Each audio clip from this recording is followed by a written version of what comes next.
The one day we were doing double team blocking, and I was the one person, and I was being blocked by 2 varsity players.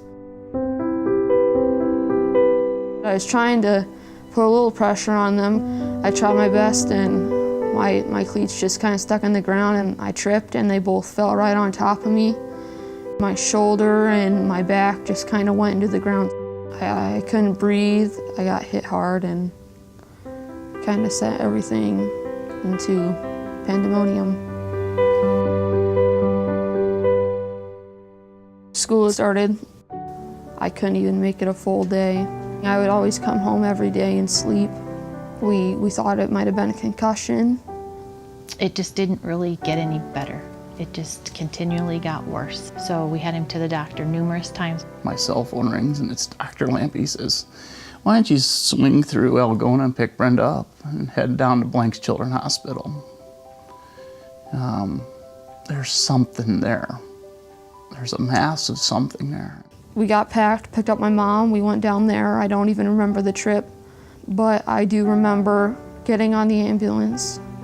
I remember they strapping me down, and then I remember starting up to Rochester. It doesn't sink in. I mean, that's the thing, nothing really sinks in. And then Joe and I just kind of looked at each other. Chemo, radiation, and then I think that's when it actually hit. He has a germ cell tumor. It's not gonna be a 2 or 3 day in the hospital, go home. And your whole life is gonna change and everything is gonna change. You never really think of someone in your family getting cancer.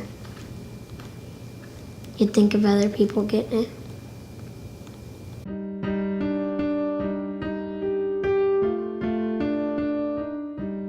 He had tough days. I mean, there were days when he was, screaming and yelling and it hurts. Just to see all the treatments that he had to go through, to see how bad it was on him.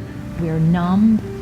We knew that he was very sick, and so we wanted to spend as much time with Bryce. And we were here for a long, extended period, and the Ronald McDonald house became our permanent home. We liked that the Ronald McDonald house was so close. The Ronald McDonald house is a wonderful place of love. And you feel welcome from the time you step out of your car to the whole time. Their big thing was to try to make us feel comfortable.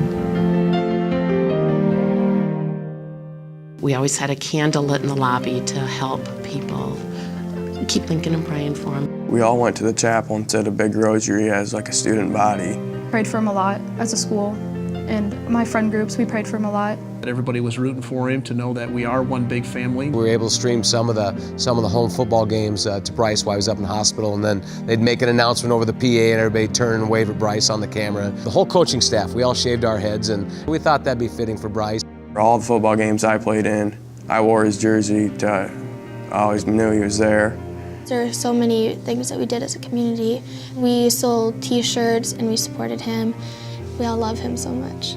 We always were trying to be with him through this journey.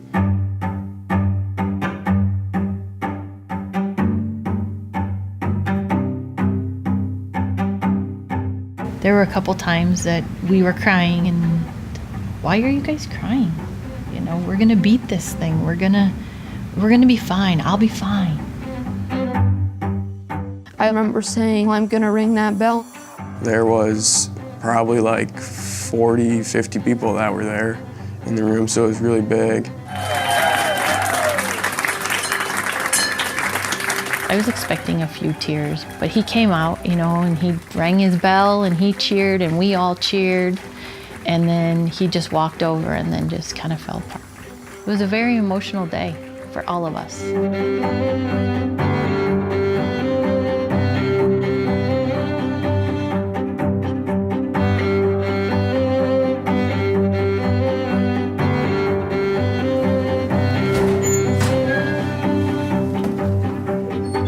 When he came back to school, the whole environment changed. We were all extremely happy to see him back. I'm just so happy to see him back walking through these halls.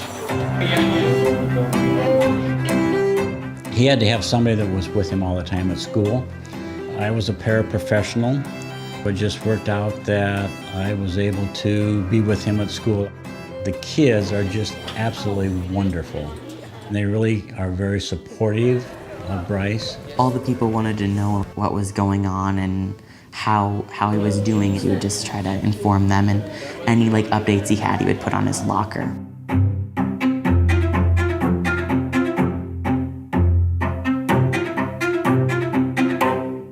They'll repeat all the tests from the MRIs on the neck, the head, the spinal tap, the blood, and just see where we sit. As far as how I'm feeling about it, anxious, nervous. That's in the back of your mind, always wondering, oh, did it work? What are the MRIs going to look like? He's complaining about being chilly and his neck's really stiff, and I'm just like, But Rochester's a place of hope. You're all set. Have a seat. Thanks. Thank you. I do worry, though, that the tumor somehow has grown when I have a headache. I think I'm like, oh, I hope it's not growing or something, and then I kind of go into panic mode, but I just gotta settle myself down. And you've been a guest a couple of times, it looks like. Quite a few times. Yeah. So today's visit hopefully should be a little less involved than some of your other previous treatments. So as soon as they're ready for us, we'll get this underway. Okay, bud? All right.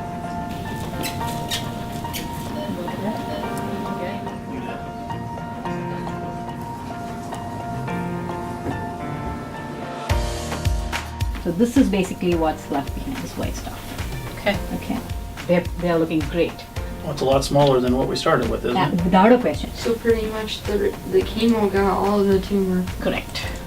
At this point, clean bill of health, you look great. You don't have anything neurologic. You have a great exam. So we're pretty much good to go now. Okay. As far as we can tell, as of today, there's no cancer. Okay. We've been blessed with good news today. Dr. Rao said, Bryce, you have a clean bill of health. Dr. Keating, which is a neurology, she says the same thing.